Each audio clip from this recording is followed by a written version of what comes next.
ناظرین، Middle East monitor کی ایک رپورٹ کے مطابق ایران نے ایک بار پھر متحدہ عرب امارات کو واضح دھمکی دیتے ہوئے کہا ہے کہ اگر تمہاری سرزمین ہم پر حملہ کرنے کے لیے صہیونیوں کو استعمال کے لیے دی گئی تو تمہیں اس کا بدترین خمیازہ بھگتنا پڑے گا۔ ایران نے متحدہ عرب امارات کو یہ دھمکی امریکی وزیر خارجہ مائک پومپیو کے اس اعلان کے چند گھنٹوں بعد دی کہ جس میں پومپیو نے کہا کہ ابو ظہبی اور صہیونی ایران کے خلاف اب باقاعدہ طور پر اتحاد بنا رہے ہیں اور اس اتحاد سے متحدہ عرب امارات میں صہیونی فوج کو جانے کا جواز مل جائے گا۔ ایران نے یہ بھی کہا ہے کہ متحدہ عرب امارات کو مزید تنازعات سے بچنے کے لیے صہیونیوں کے ساتھ اپنے اتحاد سے پیچھے ہٹنا چاہیے۔ ابو ظہبی کے ولی عہد شہزادہ محمد بن زائد سے یہ مطالبہ بھی کیا کہ وہ اپنے ملک کی پالیسیوں اور فیصلوں کو وہموں پر قائم نہ رکھیں،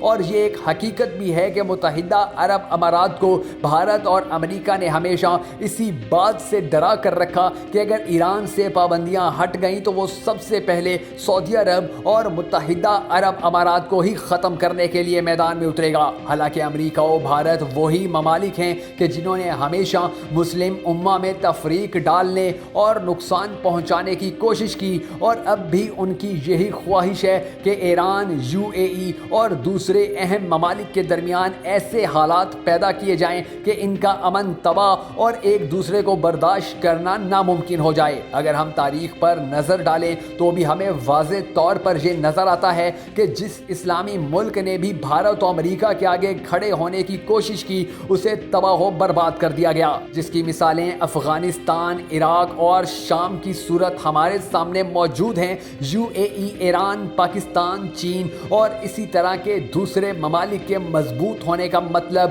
بھارت و امریکہ کی موت ہے، اور اسی موت سے بچنے کے لیے یہ ممالک اپنی سازشوں کے ذریعے اب تک لاکھوں مسلمانوں کو بے دردی سے قتل کر چکے ہیں۔ ایران اور UAE سمیت تمام مسلمان ملکوں کو اب سوچنا ہوگا کہ ملکی مفاد یا بیرونی اشاروں پر کسی بھی طرح کی آپسی جنگ صرف اور صرف امت مسلمہ کو ہی نقصان پہنچائے گی، کیونکہ مسلمان آپس میں ایک جسم کی مانند ہیں، اور جسم کے کسی بھی حصے میں تکلیف، زخم یا درد پورے جسم کی بے چینی کا سبب بنتا ہے۔ اللہ امت مسلمہ اور تمام مسلم ممالک کو آپسی اختلافات بھلا کر انہیں یکجا ہونے اور مسلمان دشمنوں کا خاتمہ کرنے کی توفیق عطا فرمائے۔